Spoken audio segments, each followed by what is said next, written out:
आप सबको रसूल पाक के सदक़े में दिन दुगनी रात चौगुनी तरक्की अता फरमाए, आमीन। अस्सलाम वालेकुम। मोहम्मद से फैला उजाला, मोहम्मद आए दुनिया में उजाला आया।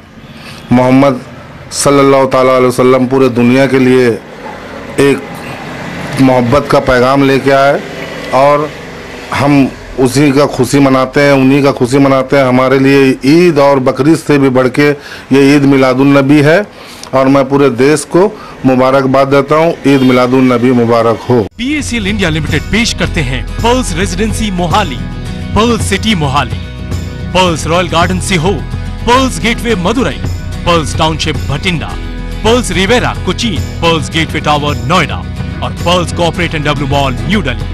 Projects of PACL India limited. PACL में ग्राहकों का हित सुरक्षित, कंपनी अपने दायित्वों का निर्वाह करने में पूर्णतः सक्षम। आधिकारिक तौर पर पुष्टि।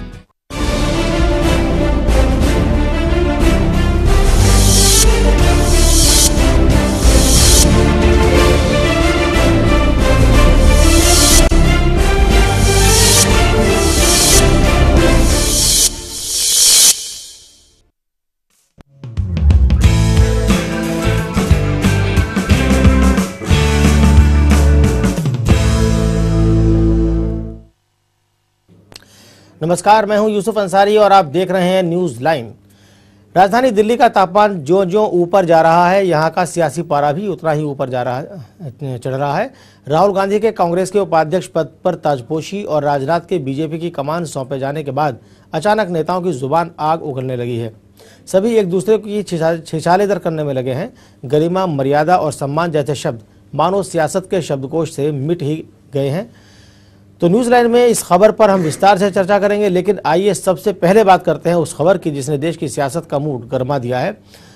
बात राजनाथ के राजमंत्र के बाद अब शिंदे पर तेज होती सियासत की।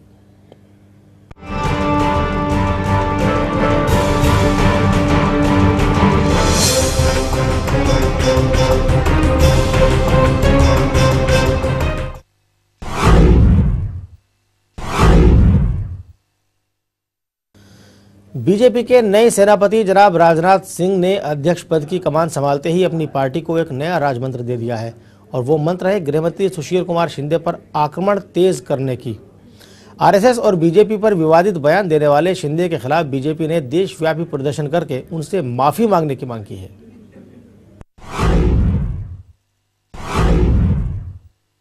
इन्फिल्ट्रेशन के बारे में बात कर रहे हैं, लेकिन अभी बीच में ही हमारे पास ये रिपोर्ट आ गए है इन्वेस्टिगेशन में, ये भारतीय जनता पार्टी हो या आरएसएस के हो, उनके जो ट्रेनिंग कैंप्स है वो हिंदू टेररिज्म बढ़ाने का काम देख रहे हैं। इस पर भी हमारी बड़ी कड़ी नजर है।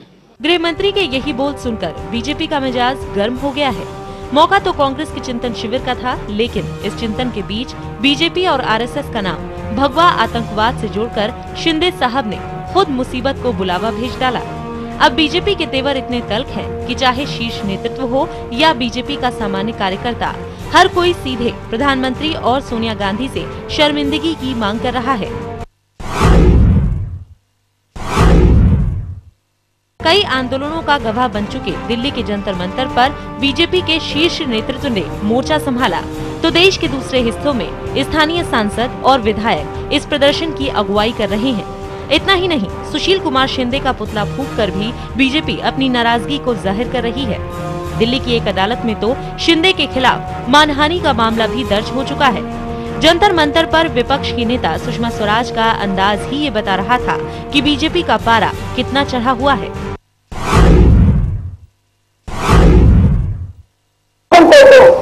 अगर आप समझते हैं कि देश कानून से बदल जाएगा, तो जनार्दन द्विवेदी ने जो बात कही उससे कांग्रेस पार्टी ने पल्ला झाड़ दिया तो नहीं बदलेगा।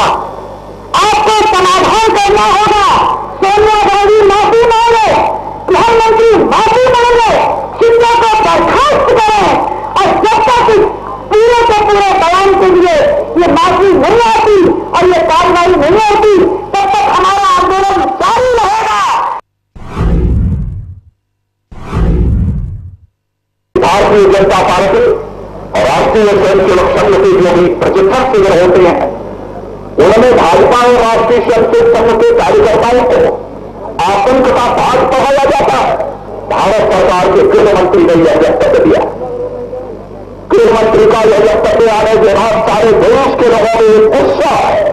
मोदी सरकार शिंदे जी को बर्खास्त नहीं करती है और उसके लिए खेद नहीं व्यक्त करती है कि लड़ाई केवल सड़क तक ही सीमित नहीं रहेगी, बल्कि संसद के दोनों सदनों में भी भारतीय जनता पार्टी की लड़ाई को लड़ेगी। कांग्रेस के नेता के ये बोल उस वक्त सामने आए हैं जब पाकिस्तान के साथ सीमा पर तनाव है और पूरी कांग्रेस पार्टी इस बयान पर शिंदे के साथ खड़ी नजर आ रही है। दिग्विजय सिंह का तो ये कहना है कि जो शिंदे साहब ने कहा वो मैं कई सालों से कहता आ रहा हूँ। कांग्रेस के दूसरे नेता भी बीजेपी की इस नाराजगी को फिजूल ही करार दे रहे हैं।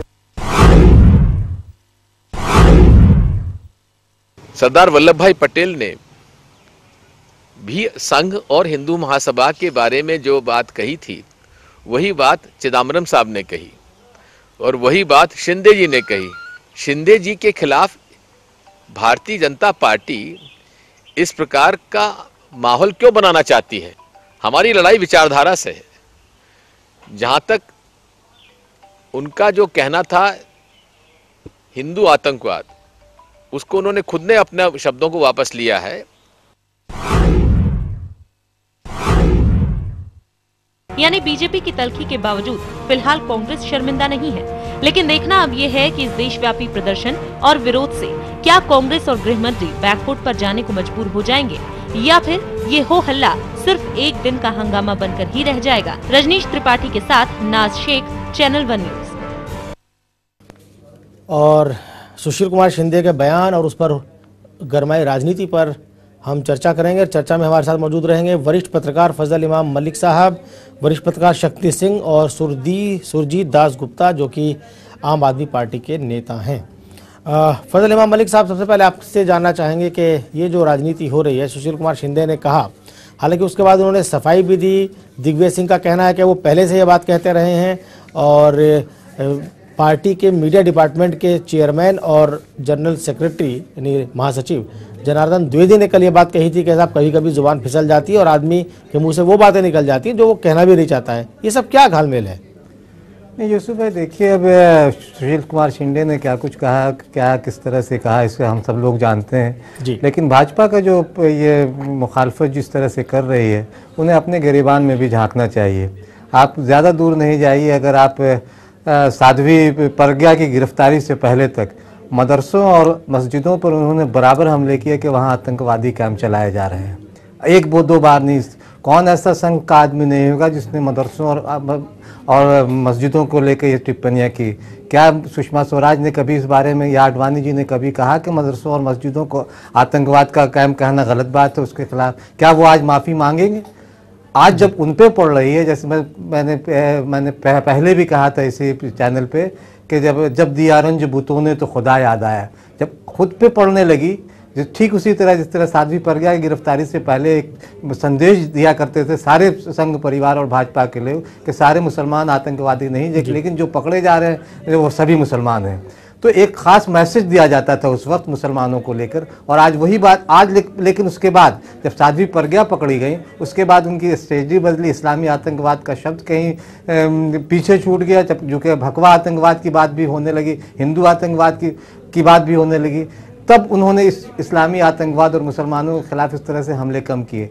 ये इसी तरह का मस्जिदों और मदरसों को लेकर उन्होंने एक दो बार नहीं, आप देखिए, तो क्या आज उनसे कहा जाए कि वो माफ़ी मांगे उस तरह पूरे इस देश के पूरे मुसलमानों पे जो उन्होंने सवाल लगाए थे? लेकिन आज एक बात ये भी है कि अगर सुशील कुमार शिंदे गृह मंत्री हैं और उन्होंने ये बात कही AICC के अधिवेशन में कि हमारे पास इंटेलिजेंस की रिपोर्ट आ गई है और उसके बाद में वो कहते हैं कि मैं मीडिया रिपोर्ट की बात कर रहा था, तो अगर इनके पास रिपोर्ट है तो अब तक इन्होंने कोई कार्रवाई क्यों नहीं की, क्यों नहीं दे, और कांग्रेस अधिवेशन का इंतजार क्यों किया ये खुलासा करने के लिए कि RSS के कैंपों के अंदर आतंकवाद की ट्रेनिंग दी जाती है? आपके पास रिपोर्ट है और आपकी खुफिया रिपोर्ट ये बात अगर तस्दीक कर रही तो आप कार्रवाई कीजिए। नहीं, गृह सचिव का फिर जो बयान आया वो यूसुफ भाई, इसको बहुत महत्वपूर्ण बयान है कि जो लोग भी पकड़े गए, चाहे वो मक्का मस्जिद धमाके में हो या मालीगांव धमाके में, उनका ताल्लुक किस संगठन से था। आप अगर देखेंगे उनके बैकग्राउंड, चाहे सुनील जोशी का जैसे लोगों का जिनकी हत्या हो जाती है, जो संघ परिवार से जुड़े हुए, तो अगर आप देखें तो जो लोग पकड़े गए हैं, गृह सचिव हमारे जो बयान है वो बहुत महत्वपूर्ण बयान है, और उसके आलोक में सारी चीज देखनी चाहिए कि वो किस तरह के कौन लोग पकड़े गए हैं। जाहिर है कि जो लोग भी पकड़े गए उनका ताल्लुक संघ परिवार से रहा था, तो और इसीलिए शायद सुशील कुमार शिंदे ने कहा था, और आपको याद होगा कि 2010 में चिदम्बरम साहब ने भी इसी तरह की बात कही, साफ उन्होंने कहा था। हाँ, उन्होंने भी इसी तरह की बात कही थी। तो आप आज चूंकि चीज मुझे लगता है कि भाजपा इस तरह की बात करके उनके अंदरूनी झगड़े जो है, खास के पिछले एक आध महीने में जिस तरह से नितिन गडकरी वर्सेस अडवाणी और सारे संघ परिवार को लेकर, इस चीज को खत्म करने के लिए, इसकी तरफ से ध्यान भटकाने के लिए लोगों को फिर उस हिंदुत्व कार्ड पर ले जाने की कोशिश ज्यादा है, बनिस्बत इसके कि वो इस मामले को लोगों के सामने के हिंदू आतंकवाद का कार्ड खेल के वो दूसरे इस मुद्दे से भटकाना चाहती है। जी शक्ति जी, जो फजल इमाम मलिक साहब ने भी कहा कि बीजेपी जो मूल मुद्दों से, जो उसकी अंदरूनी राजनीति है या उससे ध्यान हटा के एक पोलराइजेशन जिस मुद्दे पर हो सकता है, उस मुद्दे की तरफ राजनीति को ले जाना चाहती है। देखिए, एक चीज़ तो तय है कि जो राजनीतिक दल हैं वो इस तरह के बयान देकर और राजनीतिक लाभ उठाना चाहते हैं, इसमें कोई दो राय नहीं है। मेरा तो ये मानना है कि ये बयान इस समय सही नहीं हो सकता जब भारत पाकिस्तान के बीच तनाव था। ऐसी स्थिति में गृह मंत्री का ये बयान आना कि देश में भगवा आतंकवाद के कैंप चल रहे हैं, ठीक है, देश का अंदरूनी मामला है, आप अंदरूनी स्तर पर इसको निपटिए। अगर आपने कहा कि उनके पास रिपोर्ट थी, उन रिपोर्ट पे कार्रवाई कीजिए। अगर इस तरह के आतंकवादी कैंप चल रहे हैं तो उनको रोकने का काम कीजिए, लेकिन अंतर्राष्ट्रीय स्तर पर, राजनीतिक स्तर पर इस तरह के बयान देकर, अंतर्राष्ट्रीय स्तर पर तो शिंदे ने बयान नहीं दिया, कांग्रेस का अधिवेशन हो रहा था जहां तक मेरी जानकारी है। ठीक है, लेकिन वो बयान अंतर्राष्ट्रीय स्तर पर गया। हाफिज सईद ने उस पर ट्वीट किया, वो एक मसला जो शायद जितना गंभीर नहीं है उससे कहीं ज्यादा गंभीर आज अंतर्राष्ट्रीय पटल पर उभर कर आया है, इसमें कोई तो राय नहीं है। आपको लगता है कि शायद वो मसला गंभीर नहीं, तो सुरजीत साहब, आप आम आदमी की बात करते हैं, आम आदमी पार्टी आपकी पार्टी का नाम है। शक्ति सिंह कह रहे हैं कि साहब मसला इतना गंभीर नहीं है और उस पर बयान आया तो उस पर हाफिज सईद ने ट्वीट कर दिया और ये हो गया, आप क्या कहेंगे? जी, मसला गंभीर नहीं है ये तो मैं नहीं कहूँगा। सियासत की गर्माहट काफ़ी महसूस हो रही है और इसमें, लेकिन मुझसे पहले जो दो वक्ता रहे उनकी बातों से मैं मुत्तफिक हूँ कि देखिए, एक तो इसका एक राष्ट्रीय मसला है, इसका एक राष्ट्रीय पहलू है, एक अंतर्राष्ट्रीय पहलू है। राष्ट्रीय पहलू में ये पहली बार नहीं है कि कांग्रेस की तरफ से ऐसा बयान आया है, पहले चिदम्बरम ऐसा कह चुके हैं और वो 2010 का बयान था, तो अब तक उस पर कार्रवाई क्यों नहीं हुई? बिल्कुल सख्त कार्रवाई होनी चाहिए थी। अगर ये संगठन ऐसे हैं तो उनको बैन कर दिया जाना चाहिए, अभी तक वो बैन क्यों नहीं है? तो जाहिर है कि कांग्रेस भी इस पर सिर्फ सियासत खेलना चाहती है, उसे इसमें कोई गंभीरता से इस पर कोई विचार नहीं करना चाहती कांग्रेस। और जहां तक इसका सवाल है कि ये अंतर्राष्ट्रीय लेवल पे तो उन्होंने कहा नहीं, लेकिन इस तरह के बयान छुपे नहीं रहते। जैसे कि पूर्व वक्ता ने कहा कि तुरंत हाफिज सईद ने सिर्फ ट्वीट ही नहीं किया बल्कि अपने मंच से भी वो बोले, सीमा के उस पार से, कि हम तो पहले से ही कहते थे कि हमारा कोई दोष ही नहीं है, हम बिल्कुल बेदाग हैं, सारा दोष तो उन्हीं का है, वही लोग आतंकवाद फैलाते रहते हैं। तो इसमें जो है, इस तरह का अगर इस बात में कोई गंभीरता है कि राष्ट्रीय स्वयंसेवक संघ और भाजपा के लोग लिप्त हैं आतंकवाद में, तो बिल्कुल सख्त से सख्त कार्रवाई होनी चाहिए, सिर्फ बयानबाजी तक बात रुक न जाए। जी फजल साहब, जो बात अभी सुरजीत दास जी ने उठाई है कि बैन लगाना चाहिए, क्योंकि ऑलरेडी कई और संगठनों पर भारत सरकार ने बैन लगाया हुआ है, और अगर गृह मंत्री अब ये बात कह रहे हैं और गृह सचिव ने भी ये बात कह दी है कि भाई लिप्त पाए गए हैं आरएसएस से जुड़े हुए लोग और उनके कैंपों के अंदर आतंकवाद की ट्रेनिंग दी जा रही है, बड़ी बात है गृह मंत्री का इस तरह से खुलासा करना अपनी पार्टी के अधिवेशन में, तो कार्रवाई क्यों नहीं कर रही है सरकार? क्या ये सवाल उठना लाजमी नहीं है? दिक्कत ये है भाई कि कांग्रेस भी अपने नरम हिंदुत्व और गर्म हिंदुत्व के बीच की कहीं एक विभाजन रेखा के बीच फंसी हुई। वो राजनीति तो करते हैं कि मुसलमानों को लुभाने के लिए तरह तरह की कई बार कोशिश करते हैं, लेकिन जब किसी तरह के फैसले या निर्णायक मौके जब आते हैं तो वहाँ फिर वो संशय की स्थिति में होती है, और ये शायद संशय ही की वजह है जिसकी वजह से अभी तक कोई कार्रवाई नहीं हो पा रही। जबकि कई बार इस तरह की बातें हुई। आप देखिए कि खासकर मुस्लिम संगठनों को लेकर जब भी कुछ होता है तो तुरंत फैसला हो जाता है, तुरंत उस पर प्रतिबंध बैन लगा हुआ है पिछले कई सालों से संगठन है जिनको पर बैन लगा हुआ है। हाँ, कई और लेकिन जब आपके पास सबूत हैं और सारी कुछ है, आप इस पे प्रतिबंध क्यों नहीं लगाते हैं? और यही तो मांग कर रहे हैं कि इस देश में कई बार ऐसा लगता है, खासकर मुसलमानों को कई बार इस तरह ऐसा लगता है कि इस देश में कानून का इम्प्लीमेंटेशन तो दो तरीके से होता है, या तो दो तरह के कानून या दो तरह के नियम कायदे कानून को बनाया गया है कि मुसलमानों के लिए कुछ हो और दूसरी जमातों के लिए कुछ और है। तो इस तरह इस स्थिति से इस देश की सरकार चला रहे हैं आप, कांग्रेस सरकार चला रही, लेकिन जब आप स्थिति इस तरह की आ जाती है तो वो बहुत संशय की स्थिति में होते हैं, वो कुछ कर नहीं पाते। वो अपनी राजनीति तो करते हैं, मुसलमानों को लुभाने के लिए इस तरह की बात भी छेड़ देते हैं, लेकिन जब कार्रवाई का वक्त आता है तो वो फिर पीछे हट जाते हैं। जबकि इस मामले में पूरी तरह कार्रवाई होनी चाहिए और बताना चाहिए कि अब जैसे ओवैसी का मामला आप लीजिए, ओवैसी के मामले में आपने एक को जेल भेज दी, लेकिन और कई इस तरह के लोग हैं। आप ये उद्धव ठाकरे, राज ठाकरे जिस तरह की बयानबाजी कर रहे हैं, क्या उनकी गिरफ्तारी फौरन नहीं होनी चाहिए थी? लेकिन नहीं हो रही है। सरकार क्यों डरती है? कांग्रेस क्यों दो तरह के रवैया अख्तियार करती है? ये समझ से परे है अभी तक। जी फजल साहब, एक जरा नजर डालते हैं कि आज राजनाथ सिंह ने कल अध्यक्ष पद संभाला और आज देश भर में व्यापक प्रदर्शन किया सुशील कुमार शिंदे के बयान को लेकर के। हमारे संवाददाता रजनीश त्रिपाठी ने उनसे खास बातचीत की इसी मुद्दे पर। जरा देखते हैं राजनाथ सिंह के तेवर कितने तल्ख हैं। जनता पार्टी के नवनिर्वाचित राष्ट्रीय अध्यक्ष राजनाथ सिंह जी से हम बात करते हैं। राजनाथ जी, कई चुनौतियां, नहीं, कोई चुनौती नहीं है। यदि चुनौतियां सामने आएंगी भी तो मैं समझता हूं कि सारे पार्टी के लोग एकजुट होकर उन चुनौतियों का मुकाबला करेंगे और हम भी ये हासिल करेंगे। 2013 में कई विधानसभा चुनाव है, फिर 2014 में, और पार्टी के ऊपर जो आरोप लगे हैं, फिर पार्टी जहां कमजोर हुई है। पार्टी के ऊपर कोई आरोप नहीं है। देखिए, आरोप उसे कहते हैं कि प्राइमा फेसिया केस यदि किसी के खिलाफ बने तो उसे आरोप माना जाता है। आरोप तो कोई किसी के ऊपर उंगली उठा सकता है, हमारे ऊपर उठा सकता है, किसी के ऊपर, मर्यादा पुरुषोत्तम भगवान राम के ऊपर भी लोगों ने उंगली उठा दी थी।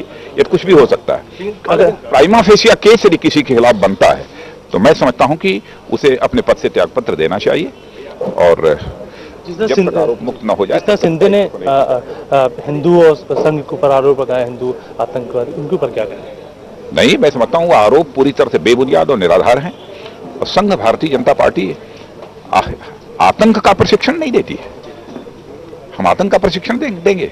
यदि आतंक का प्रशिक्षण संघ और भाजपा के प्रशिक्षण शिविरों में मिलता है तब तो राजनाथ सिंह भी आतंकवादी हैं। आडवाणी जी को भी कोई आतंकवादी कह सकता, सुषमा जी, जेटली जी, जोशी जी, सबको जो लोग आतंकवादी कह सकते हैं। तो उनको तो सरकार को तो चाहिए सीधे उठाकर हमको बिहाइंड बार कर दे। इसके लिए भारत सरकार के गृह मंत्री को खेद व्यक्त करना चाहिए। इस पर सचमुच प्रतिक्रिया यदि किसी की आनी चाहिए थी तो प्रधानमंत्री मनमोहन सिंह जी की आनी चाहिए थी, कांग्रेस के अध्यक्षा सोनिया जी की आनी चाहिए थी। क्योंकि भारत की प्रतिष्ठा को अंतर्राष्ट्रीय जगत में धूमिल करने का काम यदि किया है तो भारत सरकार के गृह मंत्री ने अपने इस स्टेटमेंट के माध्यम से किया है। और भारत सरकार के गृह मंत्री मिस्टर शिंदे के बयान को इंडोर्स यदि किसी ने किया है, समर्थन किया है, तो पाकिस्तान के आतंकवादी संगठन के मुखिया हाफिज सईद ने किया है। वो हाफिज सईद को कांग्रेस के लोग जी साहब बोलते हैं, ओसामा बिन साहब बोलते हैं। वो केवल वोट बैंक की राजनीति इस देश में होगी। दिग्विजय सिंह और उनके साथ कई ऐसे नेता, उन्होंने शिंदे के बयान का समर्थन किया। शिंदे के बयान को लेकर दिग्विजय सिंह ने भी समर्थन किया। मिस्टर शिंदे के बयान को लेकर हमारा सारे देश भर में आंदोलन चल रहा है। संसद की कार्रवाई जब चलेगी तो उस समय हम संसद में भी प्रेशर बिल्डअप करेंगे कि इसके लिए खेद प्रकाश करें भारत सरकार के गृह मंत्री। नहीं करते हैं तो हम ये भी मांग करेंगे इन्हें बर्खास्त किया जाना चाहिए। और मुझे तो आश्चर्य है, सोनिया जी भी एक लफ्ज नहीं बोल रही हैं, मनमोहन सिंह जी भी एक लफ्ज नहीं बोल रहे हैं इतने गंभीर सवाल पर, जिस मंत्री ने इस देश की प्रतिष्ठा को अंतर्राष्ट्रीय जगत में धूमिल किया है। चुप्पी साधे हुए, केवल वोट बैंक की पॉलिटिक्स को ध्यान में रखते हुए। वोट बैंक की पॉलिटिक्स से ही यह देश नहीं चलेगा। जी, अगर कांग्रेस के सोनिया गांधी या फिर प्रधानमंत्री कुछ नहीं बोलते तब आप लोग क्या कहेंगे? सोनिया गांधी या प्रधानमंत्री मनमोहन सिंह कुछ नहीं करते? लोकतांत्रिक तरीके से जो प्रेशर बिल्डअप किया जा सकता है वो प्रेशर बिल्डअप करेंगे। और नहीं तो संसद की कार्रवाई जब चलेगी, संसद जब चलेगी तो उसमें संसद में भी इस मामले को उठाएंगे। बहुत बहुत धन्यवाद। तो जब संसद कार्रवाई होगी, जब संसद चलेगा, अगर सोनिया गांधी और प्रधानमंत्री मनमोहन सिंह शिंदे के ऊपर कोई कार्रवाई नहीं करते हैं तो संसद के अंदर ही मुद्दा उठाया जाएगा। कैमरामैन राजेश तिवारी साथ मैं रजनीश त्रिपाठी, चैनल 1 न्यूज दिल्ली। साफ संकेत हैं कि संसद की कार्रवाई चलेगी तो उसमें भी हम बीजेपी की तरफ से इस मामले को उठाया जाएगा, यानी कि संसद शायद नहीं चलने देंगे इस पूरे मुद्दे पर। और जब तक होम मिनिस्टर यानी गृह मंत्री इस्तीफा नहीं देते या माफ़ी नहीं मांगते, बीजेपी के तेवर साफ तल्ख दिखते हैं। तो शक्ति सिंह जी, आप किस तरह से देखते हैं बीजेपी के इन तल्ख तेवरों को? देखिए, मैं पूरे मामले को एक राजनीतिक षड्यंत्र के तौर पे देखना चाहता हूं। मेरा ये मानना है कि कांग्रेस इस तरह के बयान देकर अपने जो दूसरे मुद्दे हैं, जो महत्वपूर्ण मुद्दे हैं, भ्रष्टाचार का मुद्दा है, बेरोजगारी का मुद्दा है, देश में आर्थिक सुधार का मुद्दा है, उनसे हटकर 2014 के चुनाव के लिए देश की जनता को गुमराह करना चाहती है। भाजपा भी यही चाहती है कमोबेश, इसलिए ये गंभीर मुद्दा मेरे लिए कतई नहीं है। इस तरह के बयानबाजी करने की जरूरत नहीं है, इससे अननेसेसरी देश में टेंशन क्रिएट होता है, अंतर्राष्ट्रीय लेवल पर भारत पाक सीमा पर टेंशन लेवल बढ़ता है। मेरा ये मानना है कि सकारात्मक राजनीति करने की जरूरत है और इस तरह के बयानबाजी को कतई गंभीरता से नहीं लेना चाहिए। शक्ति जी, अभी जो राजनाथ सिंह बोल रहे थे, आपने भी सुना, हमने भी सुना कि देश के गृह मंत्री या कांग्रेस के नेता हाफिज सईद को साहब या ओसामा बिन लादेन को साहब लगा करके संबोधित करते हैं, सम्मान करते हैं। ये और राजनाथ सिंह और लालकृष्ण आडवाणी, ये दोनों ही साध्वी प्रज्ञा जब पकड़ी गई थी और उनके ऊपर आरोप है बम धमाकों का, और उसके अंदर काफी सबूत भी पुलिस के पास हैं, तो उससे उनकी पैरवी की थी दोनों ने बचाने। राजनाथ सिंह खुद उनसे मिलने के लिए गए थे। तो क्या दोहरा मापदंड नहीं है? बॉस, मैं ये तो कह रहा हूं कि 65 साल स्वतंत्रता के हो गए, हमें विकास की राजनीति की बात करनी चाहिए। राजनीति जो सबको लेकर साथ चले उसकी बात करनी चाहिए। लेकिन बारंबार यही हो रहा है कि डिविजिव राजनीति, डिविजिव पॉलिसीज, डिविजिव बयान देकर या डिविजिव एक्शंस के तौर पे देश को गुमराह करने का काम दोनों ही राष्ट्रीय पार्टियां कर रही हैं, प्रमुख पार्टियां कर रही हैं। देश की जनता को इस बात को समझना चाहिए कि ये कोई मुद्दा नहीं है। इस तरह के मुद्दे से सिर्फ उनको राजनीतिक लाभ मिल सकता है, लेकिन देश को कोई फायदा नहीं होने वाला है। आने वाले समय में देश के सामने जो चुनौतियां हैं उन पर हमको ध्यान देना चाहिए और ऐसे लोगों को, ऐसे पार्टी को या ऐसे लोगों को, विचारधारा को हमें बढ़ावा देना चाहिए जो समग्र इंक्लूसिव ग्रोथ की बात करे, सभी को साथ लेकर चलने की बात करे और इस तरह की लाइंस ना खींचने की जो जो जो जो प्रयास हैं उसको बढ़ावा दे, ना कि ये अननेसेसरली देश में टेंशन और फिर देश को पीछे ढकेलने के राजनीति जो शुरू हो गई है। आपने सुना शक्ति सिंह जी ने कहा कि दोनों राष्ट्रीय पार्टियां गलत मुद्दों पर और समाज में बंटवारा पैदा करना चाहती हैं, तो ऐसे में आम आदमी पार्टी का क्या स्कोप देखते हैं आप? देखिए, हमारा तो सबसे महत्वपूर्ण एजेंडा ये है कि सत्ता ऊपर से नीचे नहीं बल्कि नीचे से ऊपर की तरफ जाना चाहिए और सत्ता आम आदमी के हाथ में हो, और हमारी यही लड़ाई है। यहाँ पर मैं ये भी कहना चाहूँगा कि आए दिन जो बयान आते रहते हैं नेताओं के, तथाकथित नेताओं के, और उस बयान पे बवाल मच जाता है, इससे भी हमें थोड़ा बचने की ज़रूरत है। और मैं ये भी कहूँगा कि जिस तरह से चालाकी के साथ भाजपा ने और आरएसएस ने इस बात को एक स्पिन देने की कोशिश की कि हिंदुओं पर आक्षेप लगाया गया है, जबकि हिंदुओं पर नहीं उनके संगठन पे आक्षेप लगाया गया, और जाहिर है कि हिंदू समाज इस बात से बिल्कुल उद्वेलित नहीं है। लेकिन जहां तक अंतर्राष्ट्रीय मसला है, इस बात को किस तरह से जो ऐसी शक्तियां जो कि हमारी शत्रु शक्तियां हैं वो इस बात को किस तरह से उछालेगी, ये बहुत गंभीर विषय है। लेकिन बयानबाजी अपने आप में बहुत ज्यादा महत्वपूर्ण नहीं है, काम अधिक महत्वपूर्ण है कि आप काम क्या कर रहे हैं। इस मामले में भी अगर ये बात निराधार नहीं है तो आपने कार्रवाई क्या की है, ये सबसे जरूरी। तो क्या आम आदमी पार्टी गृह मंत्री से ये मांग करेगी कि अगर आपने आरएसएस और बीजेपी के कुछ लोगों को इसमें लिप्त पाया है, इन्वॉल्व पाया है आतंकवाद की ट्रेनिंग देने में, तो उनके खिलाफ कार्रवाई की जाए? क्या आम आदमी पार्टी इसको लेकर आंदोलन चलाएगी? अगर प्रामाणिकता के साथ कोई बात उनके सामने आई है तो कार्रवाई बिल्कुल होनी चाहिए।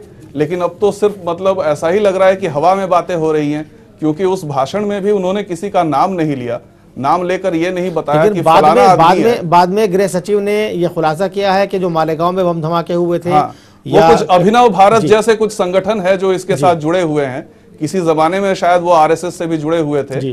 तो जो भी बातें हैं वो पुलिस को अधिक से अधिक जानकारी होगी, जो नेशनल इन्वेस्टिगेशन एजेंसी जो है उनको जानकारी होगी, और अगर पुख्ता जानकारी है तो कार्रवाई हो। अगर सच में आतंकवाद के साथ जुड़े हुए हैं तो बिल्कुल बैन ही होना चाहिए। बैन से कम पर तो बात ही नहीं बनेगी। अगर चलिए, अभी तक तो आपकी पार्टी की तरफ से इस पर कोई आधिकारिक टिप्पणी मेरे ख्याल में नहीं आई है, तो फजल इमाम मलिक साहब क्या कहेंगे इसको कि जो अभी शक्ति सिंह कह रहे थे साहब, जो डिविसिव राजनीति है वो नहीं होनी चाहिए, रेखा खींच कर राजनीति नहीं होनी चाहिए समाज में, और एक इंक्लूसिव राजनीति होनी चाहिए, लेकिन लगता है कि दोनों पार्टियों की तरफ से एक ध्रुवीकरण करने की कोशिश हो रही है समाज की। नहीं, सही कहा शक्ति जी ने कि इस तरह की राजनीति नहीं होनी चाहिए, लेकिन इस देश की बदकिस्मती ये है कि राजनीति आज इसी आधार पे हो रही है, चाहे वो जातीय आधार को लीजिए या फिर धर्म को आधार बनाकर इसी तरह की राजनीति हो रही है। अब बार बार आपने राजनाथ सिंह का बयान अभी सुना, जो उसमें वो बार बार वोट बैंक की बात कर रहे हैं कि कांग्रेस वोट बैंक की राजनीति कर रही है। और वोट बैंक की राजनीति आप भी कर रहे हैं, आप भी अपने वोट बैंक के लिए सारा तमाशा किए हुए हैं, विकास की बात नहीं करते, भ्रष्टाचार खत्म होने की बात को जिस तरह से उठाना चाहिए वो नहीं उठा रहे हैं। और भी कई मुद्दे हैं इस देश में, अभी महंगाई और बेरोजगारी जैसे मुद्दे हैं, मुंह बाए खड़े हुए हैं, और उसको लेकर आप उस तरह से ज्यादा आंदोलित नहीं। और एक उस बात को लेकर गृह मंत्री ने कहा, तो अपने गिरेबान में भी झांकने चाहिए कि दोहरा मापदंड की। आपने सही बात कही कि साध्वी प्रज्ञा की जब गिरफ्तारी हुई तो अडवाणी जी प्रधानमंत्री तक दौड़े चले गए थे कि इसकी जांच करवाई जाए, और उन्होंने एक तरह से क्लीन चिट भी दे दी थी बिना अदालत में गए हुए। तो दोहरा मापदंड अपनाना नहीं चाहिए। गिरफ्तारी अगर किसी भी बेकसूर की हो तो उसके लिए सारे दलों को आना चाहिए। आज तक किसी सुषमा स्वराज जी ने जिस तरह से आज वो बोल रही थी, कभी राजनाथ सिंह जी ने उन बेकसूर मुसलमानों के लिए नहीं बोला जो जेल की सलाखों में वर्षों बंद रहे और उस पर और बेदाग फिर बाहर होकर निकले। कई ऐसे लड़के आपको मिल जाएंगे, कश्मीरी मनीषा सेठी है, सीपीएम के कार्यकर्ता है और लेखिका है। मैं अपनी बात खत्म कर दूं। कश्मीर का एक खिलाड़ी जिसको हैदराबाद में गिरफ्तार किया गया था, यूसुफ भाई, वो आज नेशनल टीम में शामिल किया गया उसे, और उसे अचानक गिरफ्तार कर लिया। तो इस तरह के बहुत सारे लड़के हैं इस देश में जिनको गिरफ्तार कर लिया गया था और फिर वो बेदाग छूटे। उसे लेकर भाजपा ने कभी चिंता नहीं जताई। और जैसा मैंने पहले कहा कि मदरसों और मस्जिदों पर उन्होंने कम लांछन नहीं लगाए थे। बार बार उन्होंने कहा था कि वहां आतंकवाद का प्रशिक्षण दिया जा रहा है। क्या उन्हें माफी नहीं मांगनी चाहिए? जी, बहुत सही बात आपने कही कि क्या उन्हें माफ़ी नहीं मांगनी चाहिए। फिलहाल वक्त हो चला है ब्रेक का। ब्रेक के बाद सभी मेहमान हमारे साथ बने रहेंगे और हम चर्चा करेंगे नेताओं की फिसलती जुबान पर, किस तरह नेताओं की जुबान फिसल रही है और ऐसे ऐसे बयान आ रहे हैं कि जिन्हें कम से कम मर्यादित बयान तो कम से कम नहीं कहा जा सकता। आप कहीं मत जाएगा, बने रहेगा हमारे साथ। हम ब्रेक के बाद फौरन हाजिर होते हैं।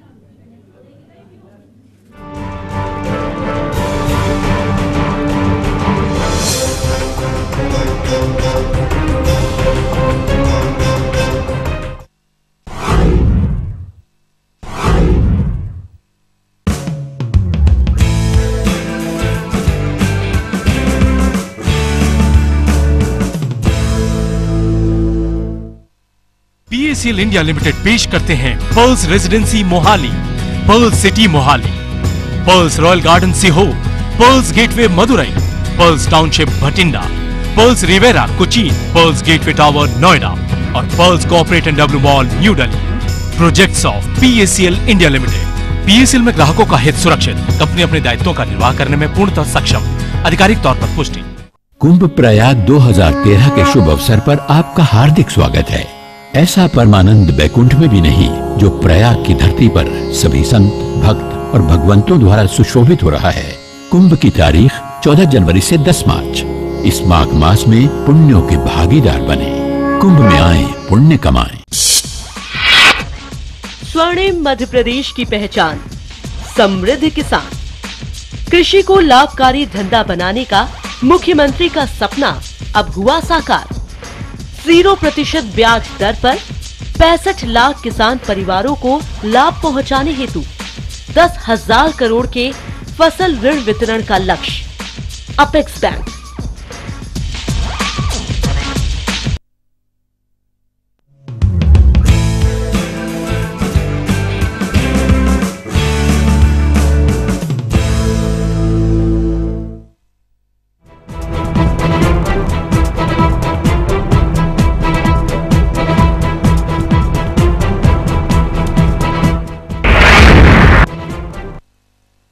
ब्रेक के बाद एक बार फिर स्वागत है आपका न्यूज लाइन में। और न्यूज लाइन के इस हिस्से में हम बात करेंगे नेताओं की फिसलती जुबान पर। एक कहावत है कि बिन बादल बरसात और सियासतदानों के मिजाज का कोई ठौर ठिकाना नहीं होता। यह कहावत इन दिनों देश की सियासत पर एकदम सटीक बैठती है। बीजेपी और कांग्रेस के बीच की जुबानी जंग ऐसी तेज हुई है कि सारी मर्यादाएं मानो ताक पर रखी गई हैं।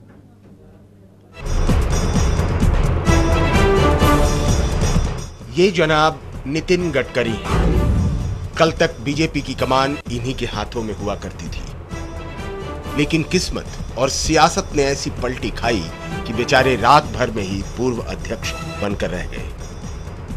दिखाने को तो इन्होंने मुस्कुराते हुए राजनाथ सिंह को बागडोर सौंप दी, लेकिन मन की टीस और दिल का दर्द है कि भुलाए नहीं भूलता। सो बेचारे इन दिनों आयकर अधिकारियों को अपना गुस्सा, खीज और धौंस दिखाने को जुटे। याद रखना चाहिए कि कांग्रेस का शासन तो ये नैया डूबी हुई है। ये जब जाएगी, जब हमारी सरकार आएगी, तो तुमको बचाने के लिए कोई चिदम्बरम और कोई सोनिया गांधी तुम्हारे लिए नहीं आएगी। इन दिनों मानो नेताओं की जुबान फिसलने का मौसम आ गया है। ऐसा नहीं कि केवल नितिन गडकरी की जुबान ने ही उन्हें धोखा दिया हो। यूपी की सियासत में कांग्रेसी नेता रशीद मसूद किसी भीष्म पितामह की हैसियत रखते हैं, लेकिन जब भगवा आतंकवाद के मुद्दे पर बीजेपी और संघ पर निशाना साधने का वक्त आया, तो इस वयोवृद्ध नेता की जुबान ने भी उन्हें दगा दे दिया। आइए देखिए उन्होंने क्या कहा। आरएसएस ये तो सभी जानते हैं क्या देते हैं, लाठी चलाना, बंदूक तो सिखाते नहीं, लाठी चलाना, तलवार चलाना, दूसरे ये चलाना, और ये बम बनाने का कानपुर की झटका घटना में जो मुलविस पाए गए थे आरएसएस के लोग, जहां बम ब्लास्ट हुआ था, तो इन्वॉल्वमेंट तो डायरेक्ट है। कांग्रेस और बीजेपी के बीच ऐसी जुबानी जंग छिड़ी कि मानो सभी भाषा की मर्यादा और सियासी लहजे की तमीज ही भूल बैठे। हर कोई बस एक दूसरे से बढ़ चढ़कर अपनी बेलगाम जुबान की नुमाइश में जुट गए। उत्तराखंड की सियासत में भगत सिंह कोश्यारी बड़ी हैसियत और लंबा कद रखते हैं, लेकिन कांग्रेस पर निशाना साधते हुए अपनी इस गरिमा का ख्याल भी उन्होंने नहीं रखा। अगर कांग्रेस के एक एमएलए जो हिमाचल के अभी चरित्रहीनता और उसको अपनी प्रेमिका को मारने के उसमें जेल में गए हैं, उनका एक बुजुर्ग नेता अवैध संतान पैदा करने के लिए हाईकोर्ट द्वारा उसका निर्णय लिया गया है। तो क्या मैं ये मानूं कि सारे कांग्रेसी अवैध संतान पैदा करते हैं या सारे कांग्रेसी अवैध संतान है? सियासत में आरोप प्रत्यारोप की अपनी जगह है, लेकिन जिस तरह इन दिनों सियासतदानों की जुबान सिरे से बेलगाम हो रही है, वे इसके दिनों दिन गिरते स्तर की तरफ ही इशारा करता है। ऐसे में आने वाले दिनों में ये देखना होगा कि ये पार्टियां अपने ऐसे बेलगाम नेताओं की जुबान पर लगाम लगाने की कोशिश करती हैं या नहीं। Bureau report, channel 1 news. तो ये है कांग्रेस और बीजेपी के वरिष्ठ नेता जिनकी आज ही जुबान फिसली है, लेकिन ये कोई पहला मौका नहीं है। हाल ही में अगर हम बात करें, पिछले हफ्ते मणिशंकर अय्यर ने बीजेपी के नेताओं को क्या कहा था और उसके बदले में कीर्ति आज़ाद ने क्या कहा था, ये किसी से छुपा नहीं है। फजल इमाम मलिक साहब, क्या हो गया है? क्या बिल्कुल मर्यादाएं ताक पे रख दी गई है? देखिए, राजनीति का जो चरित्र हो गया यूसुफ भाई, वो इस चरित्र इसी तरह का हो गया। मुझे लगता है कि कभी राजनीति जो है बहुत गरिमामय चीज़ हुआ करती थी और पक्ष और विपक्ष दोनों एक दूसरे का बहुत सम्मान किया करते थे। आज वो गरिमा कहीं ख़त्म होती जा रही है। आप मुझे लगता है कि राजनीति भी आज एक इंस्टेंट कॉफ़ी की तरह या 2 मिनट नूडल्स की तरह हो गई है। इन चीज़ों की तरह कि आप तुरंत सुर्खियों में आने के लिए इस तरह के बयान भी दिए जा रहे हैं, और ये बहुत राजनीति के लिए बहुत अच्छी चीज़ नहीं, इसे बहुत गंभीर मानना चाहिए और वरिष्ठ नेताओं को इस पर खास के बहुत गंभीरता से इस पर विचार विमर्श करना चाहिए, क्योंकि वो देश को चलाने वाले लोग हैं जो कल को सियासत में सक्रिय तो हैं, सांसद बनेंगे, मन हो सकता है कल मंत्री बने। तो इस तरह के लोगों को बहुत ध्यान से बहुत चीज़, चूँकि एक पूरी पीढ़ी इनके पीछे और लोग इनको आदर्श मान के चलते हैं, उन पर क्या असर होगा इसका भी उन्हें सोचना चाहिए। मुझे लगता है कि आप पहले मतभेद हुआ करते थे, मनभेद नहीं हुआ करते थे। आज मतभेद की जगह मनभेद भी हो रहे हैं। मतभेद से ज्यादा मनभेद हो गया है। मैं एक वाकया सुनाना चाहता हूँ यूसुफ भाई। श्री कृष्ण सिंह बिहार के मुख्यमंत्री हुआ करते थे। उनके ज़माने में उनका एक कट्टर विरोधी कांग्रेस का नेता थे जो वकील के पेशे से। जब एमएलसी बनाने की बात हुई कि किसको एमएलसी का टिकट दिया जाए, तो सारे विरोध के बावजूद श्री बाबू ने कहा कि उस व्यक्ति को बना दिया। सारे लोगों ने उसकी मुखालफत की कि वो आपका कट्टर विरोधी है, वो क्यों आप उसको इस तरह टिकट दे के आप विधान परिषद में भेजना चाह रहे हैं। तो उन्होंने कहा कि बेचारा स्पीचलेस वकील है वो, और अगर उसे इसका नहीं दोगे तो वो वकालत से तो कमा नहीं पाएगा, तो कम से कम उसका परिवार चलेगा। तो ये उदारता थी पहले। आप जवाहरलाल नेहरू के ज़माने में देखिए, उन्होंने लोहिया जी को सांसद बनवाने में मदद की, तो ये उदारता थी। आज वो उदारता कहीं ख़त्म होती जा रही, गरिमा ख़त्म होती जा रही, चूँकि सियासत का रंग है जो वो सत्ता के इर्द गिर्द ज़्यादा घूम रहा बनिस्बत लोगों के, आम लोगों के पास।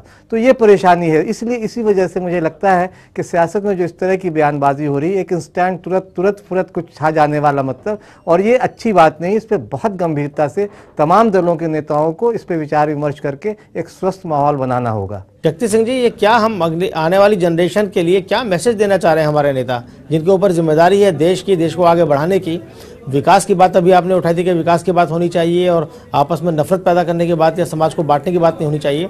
लेकिन समाज तो छोड़िए, ये इस तरह की जो बयानबाजी हो रही है नेताओं की तरफ से, सभी बड़े नेता हैं। भगत सिंह कोश्यारी बहुत बड़े नेता हैं, नितिन गडकरी कल तक बीजेपी के अध्यक्ष थे, रशीद मसूद बहुत बड़े नेता कांग्रेस के हैं, कई और पार्टी, समाजवादी पार्टी में रहे हैं, आरएलडी में रहे हैं, मणिशंकर अय्यर बहुत बड़े नेता हैं, कीर्ति आज़ाद भी कई बार तीसरी बार शायद एमपी हैं। तो इनकी जुबान को क्या हो गया है? ये कौन क्या मैसेज दे रहे हैं आने वाली पीढ़ी को? देखिए, ये तो ओछी राजनीति का प्रतीक है, इसमें कहीं दो राय नहीं है। मेरा तो यह मानना है कि पहले जो राजनीतिक लोग थे वो संघर्षों के बाद तक शीर्ष तक पहुंचते थे, और वो इस तरह की गलतियां अपने शुरुआती दौर में भी शायद ना करते हों, और लोगों से उनका एक लगातार संपर्क हुआ करता था। लोगों से वो अपने अनुभवों को सीखते थे, बांटते थे। लेकिन आज क्या हो गया है कि जनता से संपर्क टूटता जा रहा है और सत्ता की लोलुपता बढ़ती जा रही है, पावर के प्रति उनका आग्रह बढ़ता जा रहा है। और ऐसी स्थिति में वो इस तरह के बयानबाजी से अपने और ध्यान आकृष्ट कराना चाहते हैं मीडिया का, क्योंकि वो जनता तक तो जा नहीं रहे हैं, जनता से तो कटते जा रहे हैं, जनता के कार्यक्रमों से उनका कोई लगाव नहीं रह गया है। इस स्थिति में वो चाहते क्या है कि कुछ भी अनाप शनाप बयान देकर मीडिया के माध्यम से, आपको लगता है पब्लिसिटी स्टंट है? पब्लिसिटी स्टंट है। और क्या मुझे बताइए कि जिस तरह के बयान देकर क्या वो किसी को संतुष्ट कर सकते हैं, या क्या अपने छवि को सुधार सकते हैं? नहीं सुधार सकते, उनको भी मालूम है। लेकिन आज जो राजनीति हो गई वो टेलीविजन कैमरे के सामने की राजनीति हो गई है। वो जनता के बीच में जाकर, जनता के बीच बैठकर, जनता के मुद्दों को समझकर उनके फायदे के लिए संघर्ष करने की राजनीति नहीं रह गई है। अब सिर्फ राजनीति यह है कि टेलीविजन के सामने एक बयान दे दो और टेलीविजन को अपने कार्यक्रमों को चलाने के लिए उन बयानों पर चर्चा कराना है, तो पूरे देश में उनकी चर्चा होगी। जिनको रशीद मसूद साहब जो पिछले 10 साल से कहीं एक्टिव पॉलिटिक्स में नहीं दिख रहे हैं उत्तर प्रदेश के, या उनके राजनीति का कोई असर नहीं दिख रहा है उत्तर प्रदेश में, लेकिन आज पूरे देश में उनके इस बयान को दिखाया जाएगा। तो यही स्थिति है। सुरजीत साहब, आप क्या कहेंगे? सुरजीत साहब की पार्टी के तो सलमान खुर्शीद साहब ने भी कहा था अरविंद केजरीवाल साहब जाएंगे तो वापिस आएंगे नहीं। सुरजीत साहब, आप क्या कहेंगे? जी, इसमें देखिए, एक तो अमर्यादा की बात है, अभद्र अशालीन भाषा की बात है, जिस पर बाकी दो वक्ता भी बोल चुके हैं। लेकिन एक जो बहुत गंभीर मसला है, जो नितिन गडकरी ने कहा कि जब हम सत्ता में आएंगे तब कहां छिपते फिरोगे, तब क्या बचाने आएंगे चिदम्बरम तुम्हें? इससे ये बात जाहिर होती है कि किस कदर आधिकारिक क्षेत्र में सियासतदानों का हस्तक्षेप होता है। जो कि आईटी डिपार्टमेंट जो है, आयकर विभाग जो है, उसे इंडिपेंडेंट काम करना चाहिए, स्वतंत्र रूप से काम करना चाहिए। भले कांग्रेस सत्ता में हो या भाजपा सत्ता में हो, इससे आईटी के अधिकारियों पर तो कोई असर नहीं पड़ना चाहिए। लेकिन उन्होंने जो ये धमकी दी, इससे ये साबित होता है कि असर पड़ता है, और असर जो पड़ता है सिर्फ सीबीआई की बात की जाती है। अब सामने ये आ गया है कि आईटी डिपार्टमेंट भी जो है वो सियासत से खाली नहीं है। ये बहुत गंभीर मसला है। मुलायम सिंह वगैरह ने भी कई बार कहा था, यूसुफ भाई आपको याद होगा कि मुझे सत्ता में आने दो, पुलिस वालों, एसपी सबको, प्रशासन के लोगों को धमकाते थे। बहुत गंभीर बात आपने, गंभीर सवाल। ये एक तरह से धमकी है अधिकारियों को कि हम सत्ता में आएंगे तो तुम्हें देख लेंगे। और ये वही बीजेपी के नेता हैं जो बार बार ये कहते हैं कि हमें परेशान करने के लिए बीजेपी जो सरकारी संगठन है, सीबीआई है, इनकम टैक्स डिपार्टमेंट है, या दूसरे ईडी वगैरह है, उनको एक इंस्ट्रूमेंट, एक हथियार की तरह इस्तेमाल करती है। और अभी बीजेपी के पूर्व अध्यक्ष जो कल ही पूर्व हुए हैं, वो साफ तौर पर धमकी दे रहे हैं कि हमें आने दीजिए, फिर हम बताते हैं कि क्या होगा। यानी कि बिल्कुल साफ साफ धमकी है ये। तो इसे क्या लोकतंत्र में इसकी जगह है, फजल साहब? नहीं, देखिए, जिस तरह से बहुत अच्छी सुरजीत जी ने बहुत अच्छा सवाल उठाया है। इसमें लोकतंत्र में जगह इसको दिया ही जाना नहीं चाहिए, क्योंकि आप क्या कहना चाह रहे हैं, किस तरह का संदेश देना चाह रहे हैं। आप सीधे सीधे धमका रहे हैं। आपको याद होगा जैसा मैंने अभी कहा कि मुलायम सिंह यादव या दूसरे कई बड़े नेता भी इस तरह की बातचीत बिहार उत्तर प्रदेश में कई बार कह चुके कि मुझे सत्ता में आने दो, मैं तुम्हें देख लूंगा। एक तरह धमकी है, और ये इससे शासन प्रशासन के लोगों को सही मानों में एक दबाव तो उन पर रहता ही है। आप या तो सीबीआई को केंद्र बार बार कहा जाता है कि सीबीआई को केंद्र सरकार संचालित करती है, तो राज्यों में भी पुलिस और प्रशासन को एक तरह से देखिए जो सत्ताधारी दल वो संचालित करते हैं, इसमें कहीं कोई दो राय नहीं। लेकिन उसे फिर इस तरह से धमकी देना कि मैं जब आऊंगा तुम्हें देख लूंगा, अब खुलेआम जिस तरह से उन्होंने कहा, खुलेआम इस तरह से धमकी देना, ये बहुत गंभीर मसला है। और खास के जो आपने सही कहा कि कल ही पूर्व हुए वो, और आज उस तरह के बयान दे रहे हैं, ये कहीं ना कहीं खींच होगी, कहीं ना कहीं फ्रस्ट्रेशन अपना होगा, वो निकल रहा होगा उसके जरिए। जी हाँ, जाहिर है किस तरह का फ्रस्ट्रेशन। लेकिन सुरजीत साहब से जो हम जानना चाह रहे थे कि जो जिस तरह से भगत सिंह कोश्यारी ने बोला या रशीद मसूद साहब ने बोला या और कुछ दिन पहले मणिशंकर अय्यर ने बोला था, उसके बाद कीर्ति आजाद ने बोला था, उस भाषा के बारे में क्या कहेंगे? भाषा तो निहायत ही घटिया भाषा है, मैं यही कहूंगा। और मेरे ख्याल से ये जो टेलीविजन का जमाना आने के बाद हर कोई जो माइक के सामने, कैमरा के सामने आ जाता है, इस पर कहीं ना कहीं रोक लगाने की जरूरत है। हर पार्टी की तरफ से ये तय तो रोक की शुरुआत कहां से होगी? रोक की शुरुआत तो पार्टी से ही होगी, क्योंकि हम गलती तो मीडिया की बता नहीं सकते कि मीडिया तो वही जो होगा उसे रिपोर्ट करना मीडिया का जो काम आप बोलेंगे वही तो मीडिया दिखाएगा। बिल्कुल। और दूसरी बात, आपकी पार्टी भी इससे पाक साफ नहीं है। जब संसद जंतर मंतर पे, रामलीला मैदान पे आप बैठे थे धरने पर, तो अरविंद केजरीवाल ने क्या क्या कहा सांसदों के बारे में, संसद के बारे में क्या कहा? जी कुछ अगर आप कोई खास अगर कोट कर सके तो मैं उस पर कोई टिप्पणी कर पाऊंगा। फजल साहब? नहीं, उस वक्त उन्होंने कहा था कि संसद में जिस तरह की चीजें हो रही थी, संसद को लेकर सांसदों पर आरोप लगाए थे, खास के आपराधिक चरित्र वालों को लेके। लेकिन अरविंद केजरीवाल का जो मकसद था, मुझे लगता है कि वो पूरे परिप्रेक्ष्य में देखना चाहिए। उन्होंने इस तरह की अमर्यादित टिप्पणी नहीं की थी। किरण बेदी हो सकता है उन्होंने जिस तरह से दुपट्टा ओढ़ के किया था, तो इस तरह की दोहरे चरित्र की बात की थी उन्होंने। लेकिन जो भाषा की बात है, मुझे लगता है कि भाषा में उन्होंने अभी भी संयम बरता है। लेकिन दूसरे दल, आप गडकरी जी का मैं आपको एक उदाहरण दूं, गडकरी जी जब अध्यक्ष थे तो उन्होंने लालू यादव और मुलायम सिंह यादव को लेकर किस तरह की टिप्पणी की थी, आज से 1-2 साल पहले की बात है, आपको याद होगा। तो इस तरह की आज अमर्यादित भाषा का एक चलन हो गया है। दिग्विजय सिंह ने भी कई बार इस तरह की बातें कर दी, बहुत सारे नेता, 1-2 नहीं, और हर पार्टी में है जिस तरह की बातें हो जा रही है। नरेंद्र मोदी ने सुनंदा पुष्कर के बारे में कुछ बोला था। भाषा की मर्यादा राजनीति से खत्म होती जा रही है। इसकी वजह वही है कि भाषा ने जो मतभेद और मनभेद की बात मैंने की थी कि मतभेद अब मनभेद पर पहुंच गए, इसलिए इस तरह की बात सामने आ रही है। इसके लिए यूसुफ साहब, मैं मानता हूं कि जितनी भी पार्टियां हैं उनको विशेष रूप से प्रशिक्षण शिविर रखने चाहिए, चिंतन शिविर के बजाय, और वहां पर बताया जाए कि आप 10, 15, 20 लोग जो हैं सिर्फ आप ही मीडिया को इंटरव्यू देंगे, और आपकी भाषा ऐसी होनी चाहिए, कभी भी मर्यादा का उल्लंघन नहीं होना चाहिए। जब तक ऐसा नहीं होगा, क्योंकि किसी भी बहुत बड़ी पार्टी में मेरे ख्याल से अगर मैं डेविल्स एडवोकेट की तरह कहूं, किसी भी पार्टी में जब आकार बहुत बड़ा हो जाता है तो सब पर नकेल कसना, सबको संभाले रखना, हर किसी की भाषा मर्यादित हो इसका ध्यान रखना थोड़ा शायद मुश्किल हो जाता है। इसलिए सिर्फ गिने चुने लोग ही मीडिया के सामने आए। मैं पर्सनली कहना चाहूंगा, शायद आपकी पार्टी चूंकि नहीं है तो इसलिए आपको अंदाजा नहीं होगा। बीजेपी, कांग्रेस या और बाकी पार्टियों में बाकायदा मीडिया डिपार्टमेंट है, और जब तक उनकी ट्रेनिंग भी होती है, और लेकिन उनके बाहर से भी लोग आ जाते हैं कैमरा के सामने। ये भी तय है कि कौन किस मुद्दे पर बोलेगा और क्या लाइन लेगा, और किसको नहीं बोलना है, किसको टीवी चैनलों में नहीं जाना है, ये सब कुछ तय है। लेकिन इस सबके बावजूद जुबान है कि वो फिसल जाती है।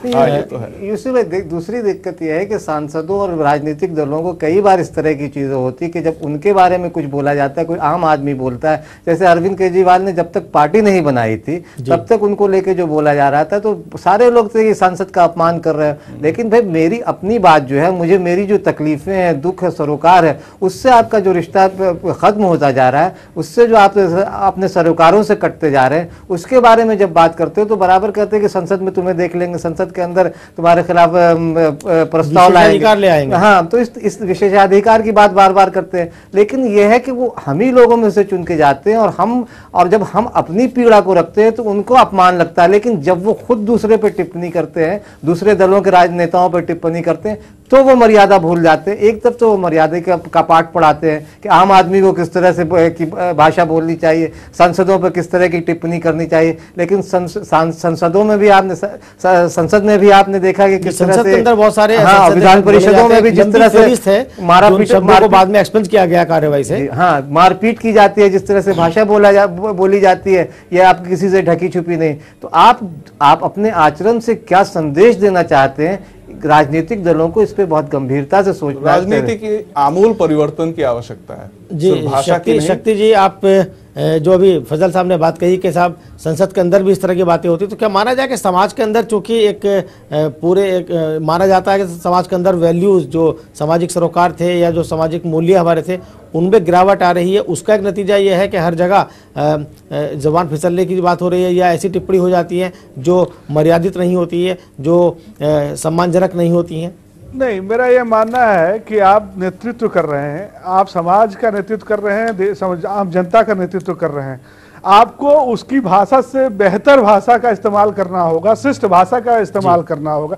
ठीक है, उसकी आक्रोश है, उसकी अपनी समस्याएं हैं, उन समस्याओं को लेकर, उन उलझनों को लेकर वो अगर अशिष्ट भाषा का प्रयोग करता है आम आदमी तो वो समझ में आता है, लेकिन आप देश का नेतृत्व कर रहे हैं, आप एक फेस हैं पार्टी के या स्पोक्स पर्सन हैं पार्टी के, और आप इस तरह के शब्दों का, इस तरह के हमारे भाषाओं का प्रयोग करेंगे तो ये देश हित में नहीं है, समाज हित में नहीं है। दूसरी चीज, इस तरह की भाषा क्यों आ रही है? इस तरह की भाषा के पीछे का राज ये है, मेरा ये मानना है कि जो लोग आज सत्ता में आ रहे हैं वो सत्ता के मद में चूर हैं। ठीक है, वो इतने ज्यादा अपने आप को पावर सेंटर के तौर पे देख रहे हैं या इतने पावरफुल देख रहे हैं कि उनका ये मानना है कि वो जो चाहेंगे वो इस देश में कर लेंगे। ठीक है, और यहाँ पे आम जनता या जो लोग हैं वो जाति, धर्म और अन्य खंडों में खंडित होकर हमारे साथ उनका रहना मजबूरी है, और हम अगले चुनाव में फिर रिपीट कर लेंगे या हम जीत कर आ जाएंगे और जो मनमानी हम चाहेंगे वो कर लेंगे। जब यह मनस्थिति होती है तो इस तरह के अवशिष्ट भाषाओं का प्रयोग स्वतः लोगों के मन आने लगता है। मैं एक बात इसमें यूसुफ भाई जोड़ना चाहूँ। अभी 2-3 दिन पहले की घटना, इसी दिल्ली में जयप्रकाश अग्रवाल के संसदीय क्षेत्र में एक महिला, वहां उनकी पार्टी की कार्यकर्ता थी, उसने विकास और कुछ दूसरे असहज सवाल उनसे पूछे और उसने वो जयप्रकाश अग्रवाल जो सांसद भी हैं और दिल्ली प्रदेश के अध्यक्ष भी हैं, उन्होंने सर न सिर्फ उस महिला को डराया धमकाया, पागल तक कहा। तो आप जब अपने कार्यकर्ताओं के साथ इस तरह की बातचीत करेंगे, और ये पहली घटना नहीं, इस तरह की कई बातें, आज लोग जो है नेताओं से घबराने भी लगे कि कब किसके सामने किस तरह बेइज्जत कर दे। पहले इस तरह की चीजें नहीं थी। आपने देखा होगा कि लालू यादव जो है वो अक्सर किसी ना किसी को पागल कहते रहते हैं, जिनसे भी उनकी बात बनती नहीं है या फिर वो जिनकी बात मानते नहीं है वो कह देते हैं कि उनका मेंटल बैलेंस खो गया। इधर तो थोड़ा वो सुधर गए हैं क्योंकि सत्ता से वो थोड़ा दूर है, इसलिए थोड़ी वो अपनी थोड़ी शालीन दिख रहे हैं, लेकिन वो जाहिर है कि चूंकि वो भी उसी राजनीतिक सत्ता एक ऐसा नशा है जो अच्छो को मजबूर कर देती है, उनकी जुबान बिगाड़ देती है, उनका विवेक बिगाड़ देती है। सत्ता के मल में ये चूर है। जी शक्ति जी कुछ कह रहे थे आप? मैं यही कह रहा हूँ, जो उदाहरण आप लोग दे रहे हैं लालू यादव का, उनको लग रहा था कि बिहार में कभी उनकी सत्ता समाप्त ही नहीं होगा, उनकी सत्ता के राज्य में उन्होंने सूरज कभी अस्त नहीं होगा, लेकिन जब आज वो सत्ता से बाहर हैं और बहुत बुरी तरह से बाहर हैं तो वो शिष्ट हैं।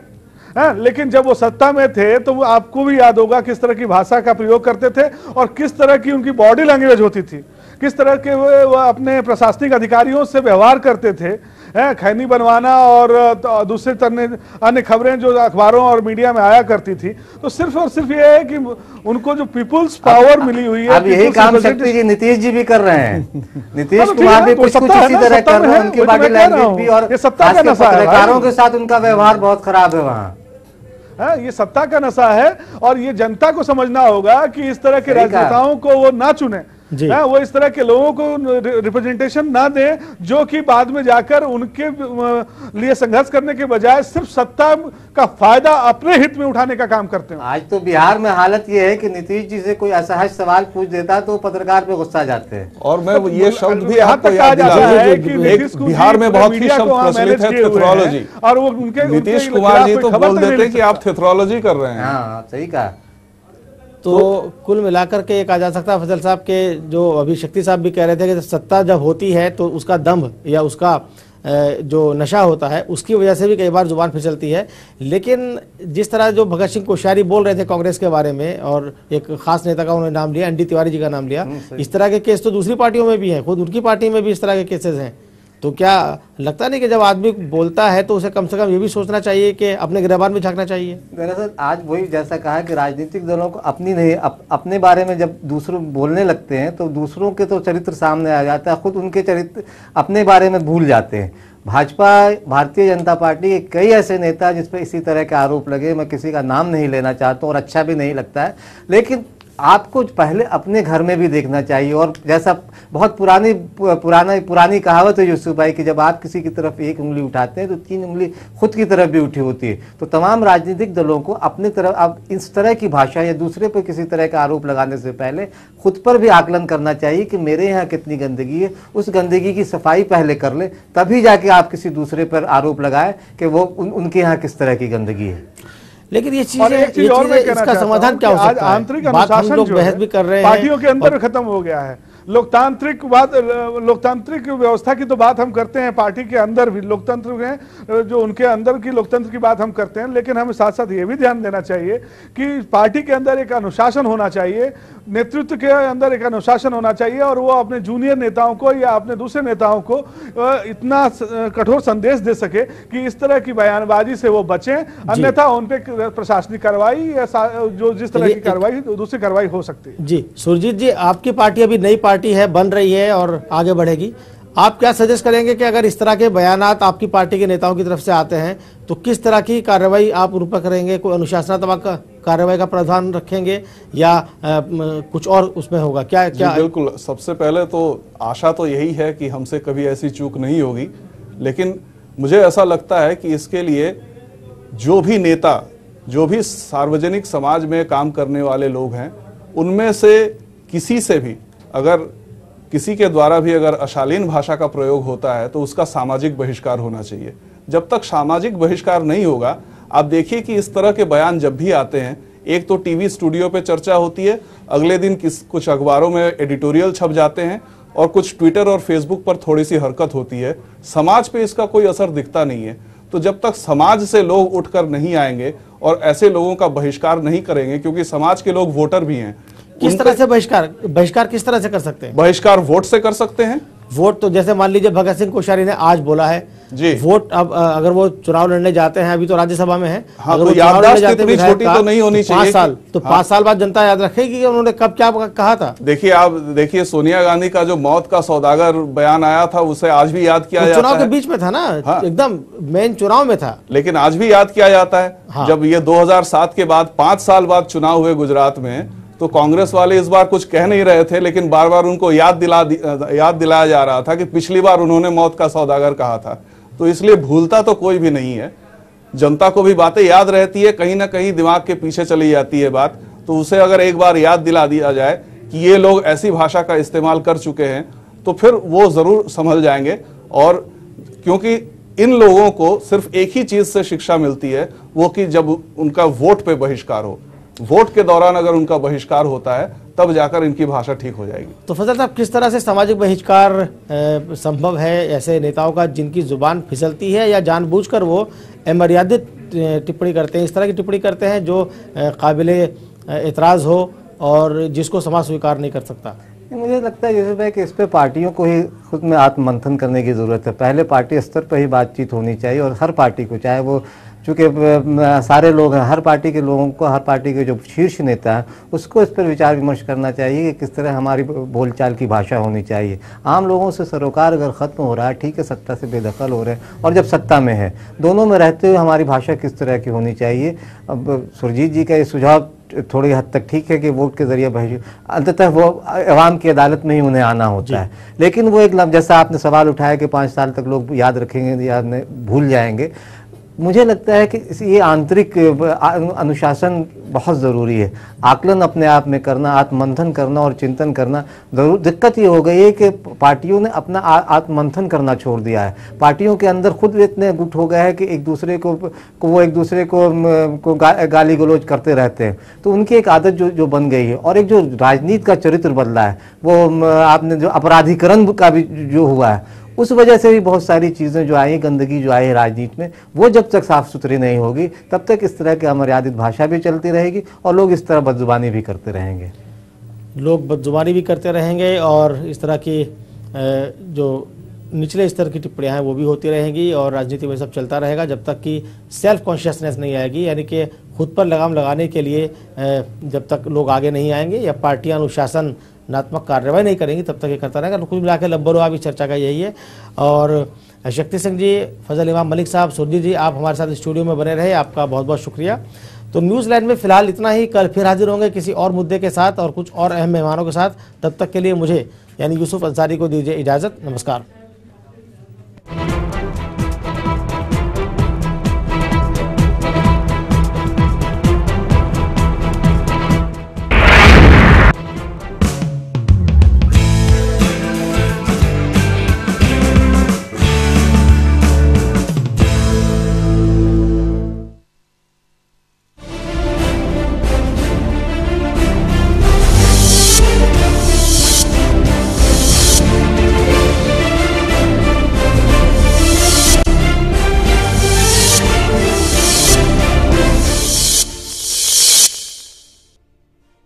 कुंभ प्रयाग 2013 के शुभ अवसर पर आपका हार्दिक स्वागत है।